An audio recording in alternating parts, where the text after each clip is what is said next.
Welcome to the Blue Yonder Overland podcast. I'm your host, Jen, and our goal is to inspire and empower you to get more nights under the stars, however that looks for you, but especially to make overlanding more approachable. Each week, we provide practical advice for vehicle-based adventures, either focused on a topic or featuring interviews with people who are out there doing it, sharing lessons learned, and empowering you to spend more nights under the stars. Feel free to send us any questions or comments at Blue Yonder Jen at Instagram or Threads, and hopefully we'll see you out in the wild blue yonder.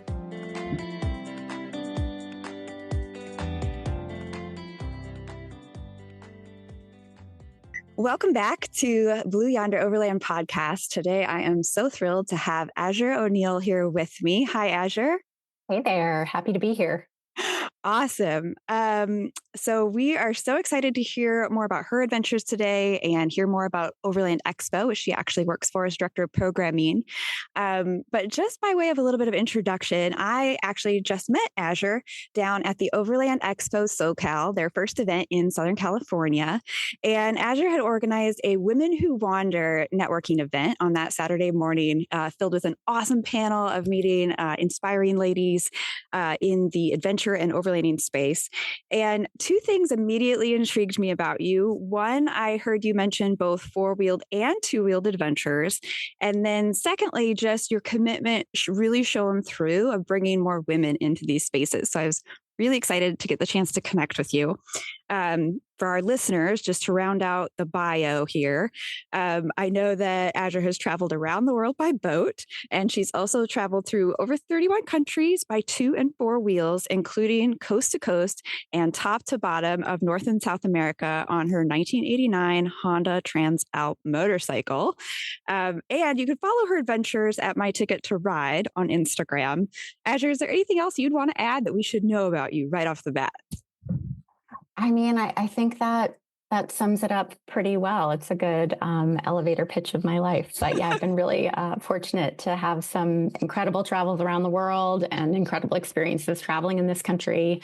And very, very grateful that I'm able to work with Overland Expo and kind of contribute to a community that gave me so much when I was traveling. So it's all wonderful in the world of adventure travel. So. Awesome. I'm curious to dive into a little bit your initial interest in outdoor adventuring. So I'm curious if you grew up camping or grew up going on adventures, or kind of what was your initial introduction to outdoor adventuring? I was very, very fortunate to grow up in the middle of nowhere in Vermont. I don't think I appreciated it as much as a child as I should have. But it was really a wonderful way to grow up, just to be able to kind of, walk out the back door, roam around.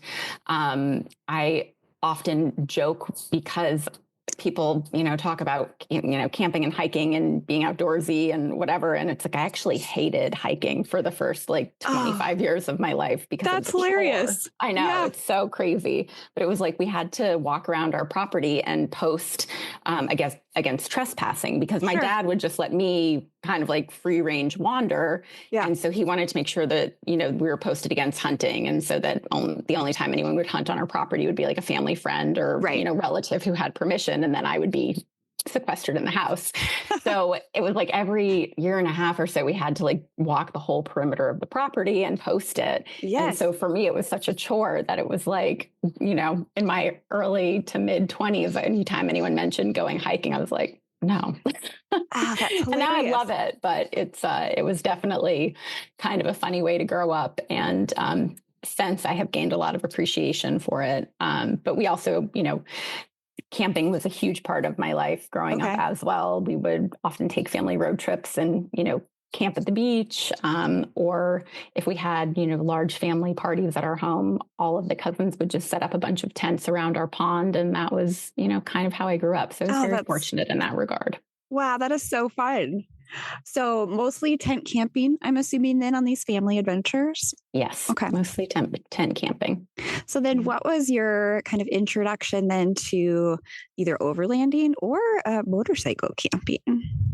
Yeah. So I went to college in Washington, D.C., worked there for several years afterwards, and then decided I kind of wanted to take a little bit of a left-hand turn and escape kind of the corporate world for a little while, and had an opportunity to move to Australia and work in the wine industry. Wow. And Amazing. yeah, it was a great left turn. But I was kind of anticipating coming back to the US after, the wine harvest experience, and then just realized that I was just in love with kind of this new path that I was on, and I really didn't want to return to the path I had been on.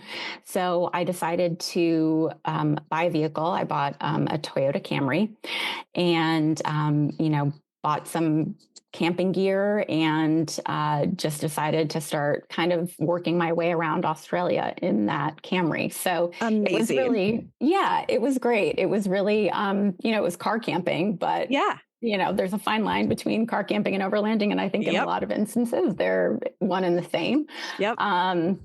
But that little red Toyota Camry took me all over the place. And, when we talk about, overlanding and kind of, coming to an event like Overland Expo, where you can see these massive, extremely beautiful, but very pricey rigs and builds, you can start very humbly like I did. And I got to see, pretty incredible places. And I, pushed that Toyota Camry pretty hard, but I was aware of its limits and my own limits, and, was able to see a lot of Australia that way. So that was how I started on four wheels. And then along the way, I met a guy who had traveled overland from Holland to Australia on a Honda Africa Twin motorcycle. Nice. And yeah. Classic choice. Yep. Classic choice.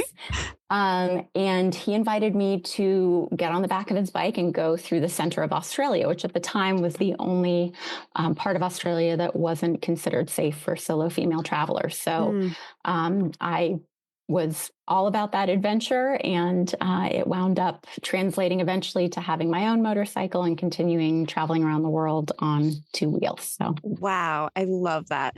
So many parts of that story. I also really love, though, that you didn't let lack of access to some grand adventure rig stop you. You got started with literally, whatever you could get. So that's such a good lesson, I think, for folks to not be intimidated. Just jump in with whatever you have.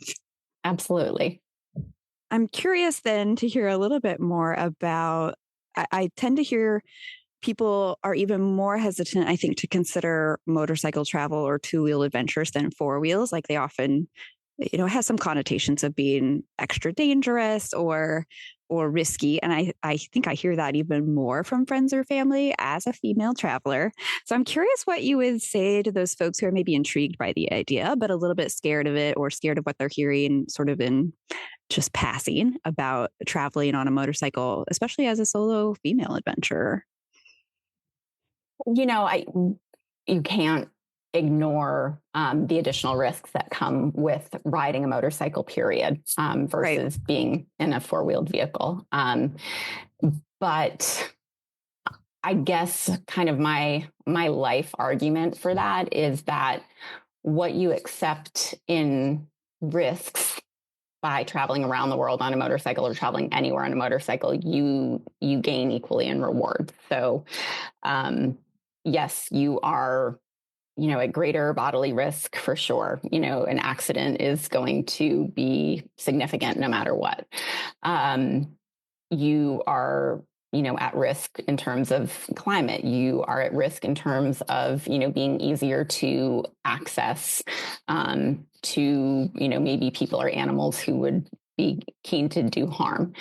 Mm-hmm. But the other side of it is that you are so vulnerable that people feel more comfortable approaching you oftentimes than they do if you're in a four-wheeled vehicle that's enclosed. Yes. Oh, that's so fascinating. So it's really, for me, having, traveling in the Camry was a great experience and I loved it. But when I transitioned to the motorcycle, it was really remarkable to me how many more people I met during my journey. And, I think for many travelers, and definitely for me, when I began traveling, it was all based around like, oh, I want to see Uluru, or I want to see, the Grand Canyon. I want to go to this place. I want to take a picture of that place. And ultimately the real point and the real magic of any journey became the people who I encountered along the way. And for me, that those experiences were just completely magnified and multiplied while on a motorcycle. Yeah. It's just completely different. So That makes so much sense to me.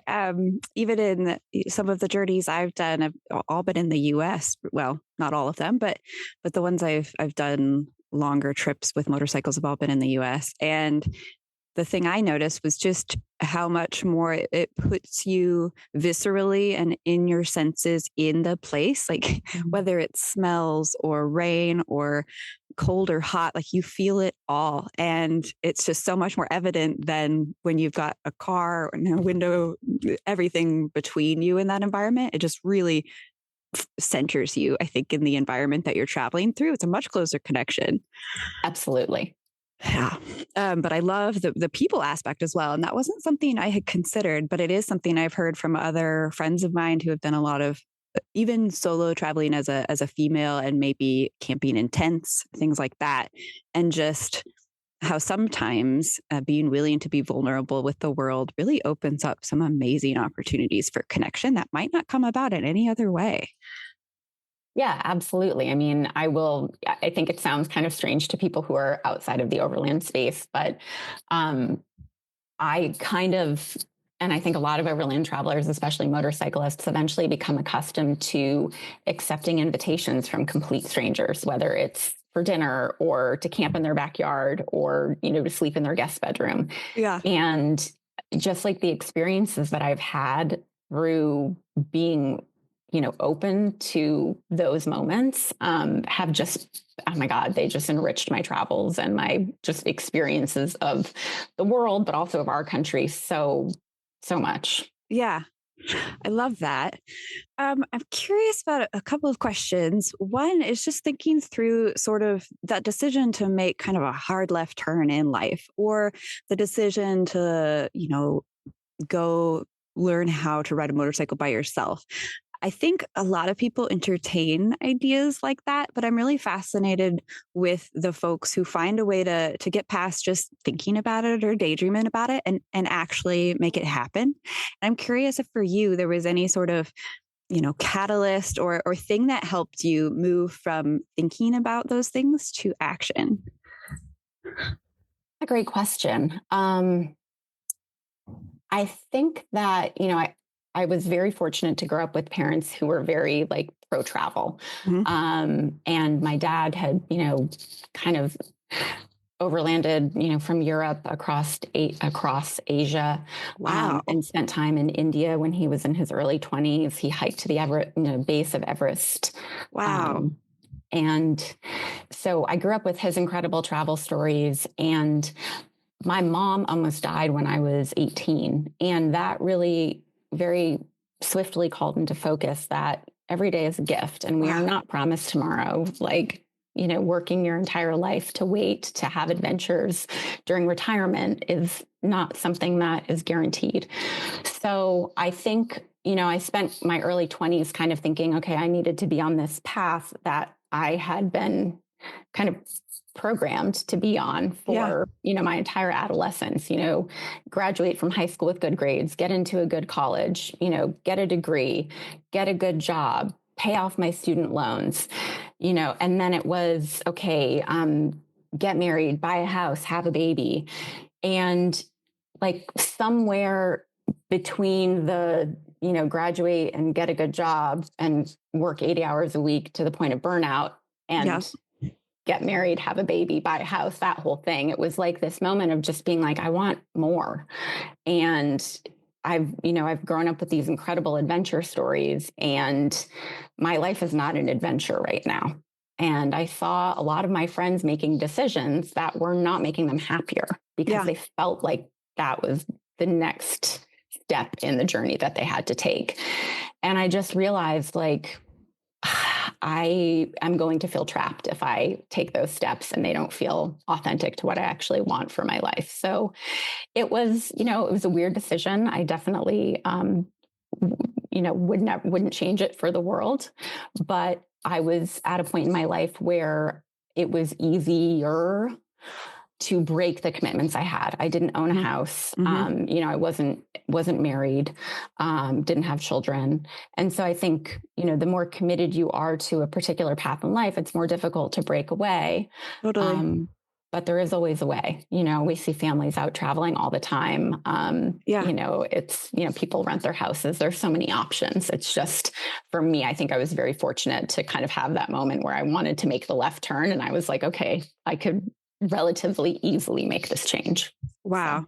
Yes. Oh, so much of your story resonates with me. And I just want to thank you for sharing that. Also, there's just the very personal moments, in your own family that led you to some of that really soul searching questions and really wanting to be intentional about it. I think that's often what I find, I think, in talking with people who are successful in making that turn is like, there's a few of those bigger things that really make them question sort of the rut that you so easily get into. And I suspect also that maybe that rut is a little bit more pronounced growing up in America versus some other places. I'm kind of curious to follow folks that are raising kids in other places and see, I'm sure there's other ruts that they will end up in, but it seems so programmed to just follow that arc like you talked about. And yeah, recognizing those points where it is a little bit easier to just reassess your whole projected life path. Yeah. Yeah. And so then it's interesting also to me that, it sounds like you've had a lot of adventures traveling solo and now are really looking at how to build community with programming at the Overland Expo and like this women's event that you organized that I was at. I'm curious how you found community along your adventures. That's another great question. I think that the Overland community is it's multifaceted. You have the community of Overlanders who are actively traveling on the road.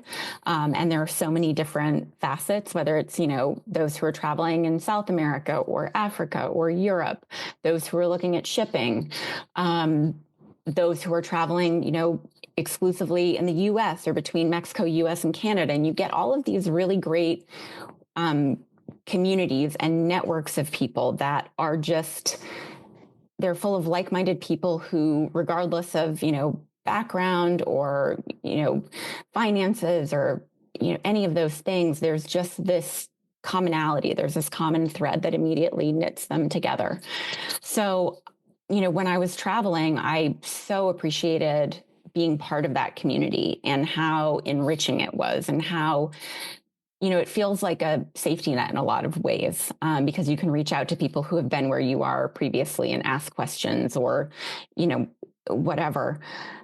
But in the US, I first was very, very fortunate that I started attending Overland Expos pretty early in my travels. Okay. So I was immediately exposed, and Horizons Unlimited meetings, but I was immediately exposed to this really incredible community of travelers and people who were, interested in overland travel or maybe in traveling, maybe hadn't been able to travel yet themselves or had, returned from journeys long ago, but still like to contribute and, assist those who were traveling.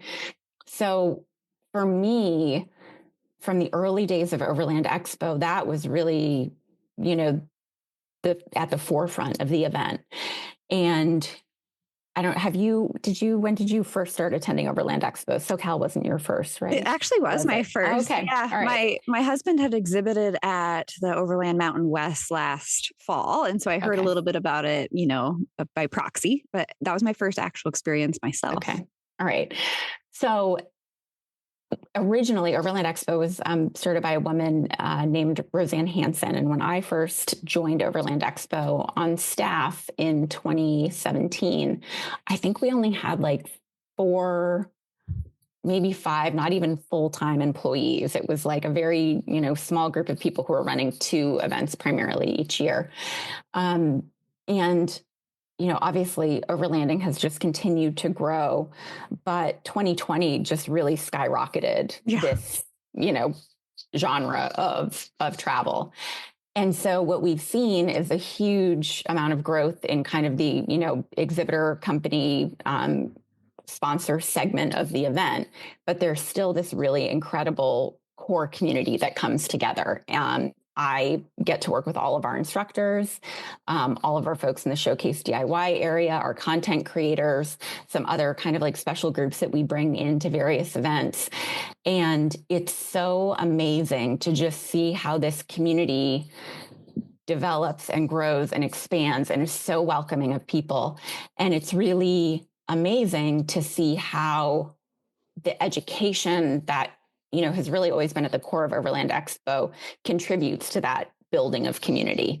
And people, really coming to share, their pain points on their build, or, the learnings that they've had from crossing borders or whatever it happens to be. And just kind of creating this culture where people are just coming to openly share what they're passionate about with other people who are just hungry to thrive off of that passion and grow and learn is just, it's pretty magical. I love my job.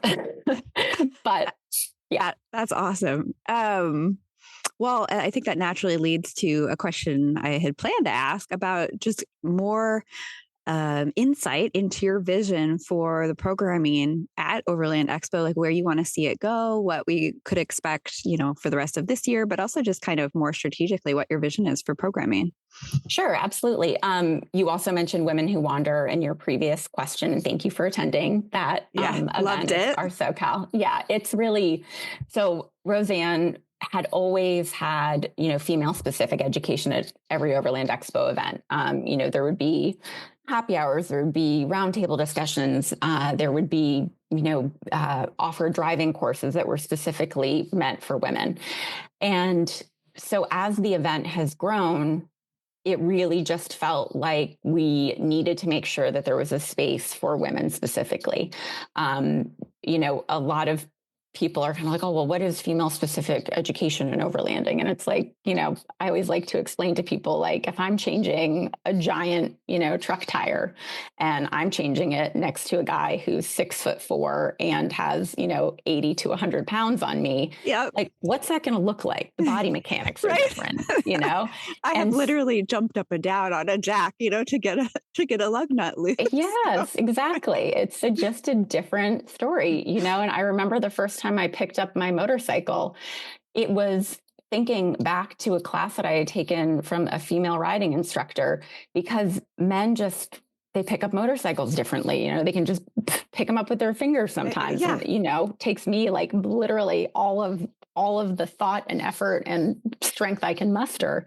So I think it's really important to make sure that we have a space at our events where we can cater to that education and where we can also foster a greater sense of community for the women who are part of the Overland community, especially if they're traveling solo or trying to navigate how to bring their families on the road.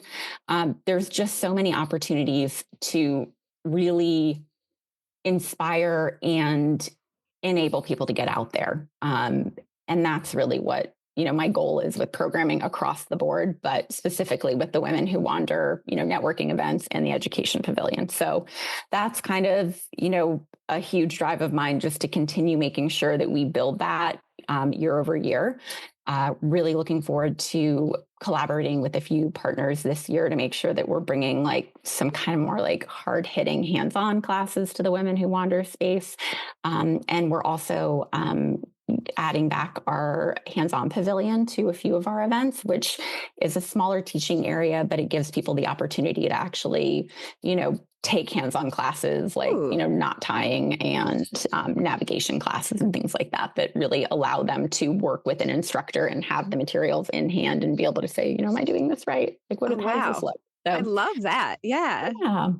So really cool to hear about. And I'm learning something new. I just had no idea of just the legacy that, it was a woman who started the Overland Expo. So I love hearing that has been kind of baked in right from the start, which is so funny to me, because I think, sometimes you look around at the overland space or expo spaces, my dad loved to go to different car shows and things like that. And in some ways, anything in those lines can seem so male dominated that it could be a little bit intimidating. And so honestly, when I was looking at the schedule and trying to, think about how I could make the most of my experience, when I saw that the Women Who Wander networking event was right away in the morning. I was like, okay, well, I'm definitely going to go to that first thing because that seems like a good place to start in just kind of meeting other women and it feeling a little bit more welcoming right off the bat. And it totally was. So thank you for doing that. Oh, well, thanks so much for coming and being a part of that day. It was awesome. I think that as you mentioned, just not only the chance to teach, but also the sense of fostering community is very critical for breaking down boundaries. Even just my own experience at the expo, I was walking around with my sister-in-law, Alex, and we're both a little bit introverted, and she was laughing at me because I made us go and sit at a table at the networking event where I saw one other woman sitting there, and I was like, okay, well, she's not with anyone. Let's go sit with her. And Alex is like, I would have just sat at the back if you hadn't suggested that.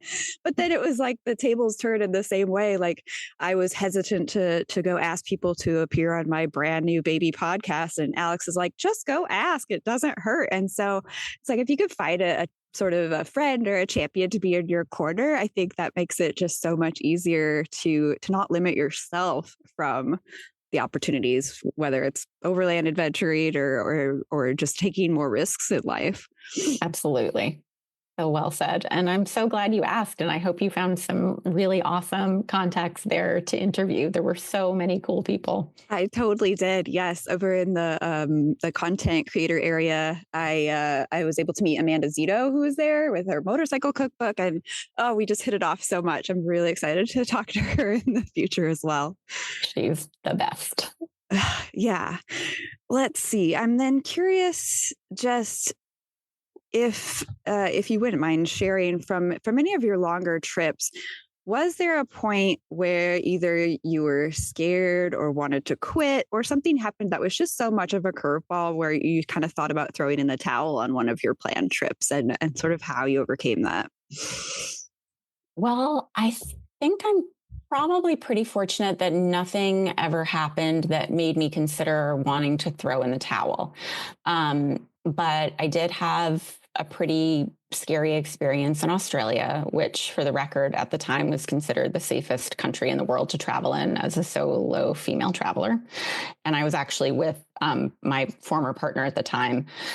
And we just had a very scary experience. We were attacked in the middle of nowhere by some men who were on drugs. And wow. Ultimately his motorcycle was disabled and I didn't know if he was disabled. And all of these thoughts were running through my head that, I didn't know how to ride a motorcycle. I couldn't pick up his motorcycle. I couldn't touch the ground on his motorcycle, all these things. Oof. And, the beauty and the silver lining in that experience was that it was an immediate, no brainer for me that I needed to get my own bike in that moment. And it was just like, this is the path forward. It'll be more fun for me, might be a little bit scary learning how to ride a motorcycle, but I never want to be in this situation again where I just feel completely powerless. Yeah. So that I think was probably the biggest, transformational moment of my travels. Okay. Wow. Yeah. That sounds like, such a catalytic moment for being like, okay, I'm going to empower myself so that next time, there's always going to be bad situations that arise where there's really not much you can do, but just equipping yourself with all the extra knowledge and tools you can is really the only thing you can do. Yeah. Yeah.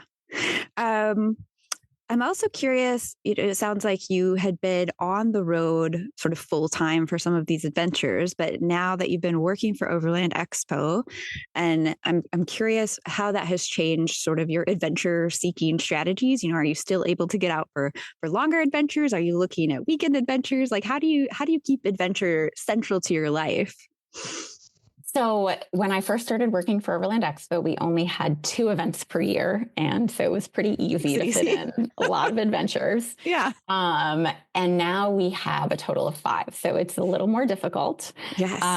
But I'm very fortunate that, Overland Expo really maintains a great sense of value in us all having our own adventures and being able to, get off grid and kind of go do our own things. So that has been fantastic. So I still fit in trips here or there. But for the past few years, a couple of years, minus the hurricanes, I've actually been really fortunate to participate in the Rebel Rally, which is Have you heard of I've it? heard of this. Yes. Okay. Tell me Yeah. more though. Well, so it's a phenomenal event. And it's created by a woman named Emily Miller. And she is just incredibly dynamic, inspirational leader in the space. But it's essentially 10 days of off-road rally driving, essentially, with traditional navigation implements only. So maps, compasses, plotters.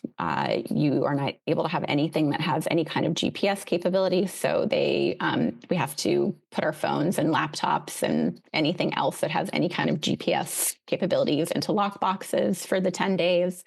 And the rally spans from like Northern California into Nevada and back into Southern California. And it's all women. There are men on staff who are wonderful, but the competitors are all women. And it's just an absolutely incredible experience. So I've been fortunate to have that as kind of my way of scratching that adventure itch need for the past 3 years now. We're competing again this October. Yeah. Amazing. In October. Okay. I'll keep a watch on that for sure. That sounds amazing. It's great. The stories that come out of it are just incredible too. Yeah. I can't even imagine. Yeah. I think just being forced even to be without your phone, it just forces you to, look inward, but also just probably form deeper connections with those of you that are there, I'm guessing. Yeah, it was an incredible experience just to be so present for so many days. It was amazing. Wow. Okay, that's really cool. Before we wrap up, though, I also want to just revisit. We've just had Overland SoCal a few weeks ago. What's next on the radar for Overland SoCal? What are the next couple events? So we've got Overland Expo West coming up May 16th through 18th, and that is in Flagstaff, Arizona. And is that the original event location? That's kind of where it all started? Yeah, well, so the West event is the original one. It's moved a couple of times to accommodate just the ginormity of the event itself. So we are in Coconino County at Fort Tuthill County Park, and it's a great location. There's really beautiful forested camping, and it's just it's fantastic. And it's like a giant, wild event where so much happens, and it's like, you really need all 3 days to be able to get around and experience everything. Like SoCal was awesome and amazing, and I think we all loved it, but it's like West will always just have a special place in my heart because it's like the Grand Dame. So yeah. Nice. And then close on the heels of that, we have our PNW event in Redmond, Oregon, and that's June 27th through 29th. Okay. That's another really beautiful spot. Our Mountain West event is in Loveland, Colorado, and that is August 22nd through 24th. And then we wrap up the year in Virginia in October 3rd through 5th for our Overland Expo East event. Nice. Yeah. And any quick pitch for somebody who hasn't been to Overland Expo, like what's the biggest reason you would tell them that they should come if they're at all interested in overland and outdoor adventures? Yeah, I think the beauty of our events is that there's really something for everyone. We have between usually 300 and 400 exhibitors at every event. So whether you're coming to check out, a rooftop tent, or you just want to buy like a new little Sea to Summit collapsible coffee cup, we literally have something in the exhibitor midway for everyone. And then regardless of what your level of experience is or your level of interest is, we have something in education for everyone as well. Again, classes range from cooking classes that you can take that knowledge home and make an incredible meal, on up to border crossing seminars and things of that nature. So education-wise, there's something for everyone. And then the camping experience is really just cool. I love going through the campgrounds at our events kind of after hours and just seeing all of these people who prior to the weekend were strangers, but they've, struck up these little friendships, and they're all hanging out around, someone's kettle that's, boiling something or whatever. And it's just it's a really special event because, again, there's just something for everyone. We've seen so many people over the years who come who just might not have any level of interest in overlanding, but have come because a friend encouraged them or a spouse encouraged them. And then the next thing you know, they've gone on some incredible journey and they submit, a session application for me because they want to come share stories about their trip. So it's amazing. It's a cool event. Awesome. Well, I think that's a great place to leave our conversation for today. So I just want to thank you so much for your time and sharing your experiences. This has been awesome. Well, thanks so much for the chat, Jen. You're a phenomenal interviewer, and thank you for the great questions. It's always nice to kind of have to work my brain a little bit and think about things. So thank you. Oh, well, thank you.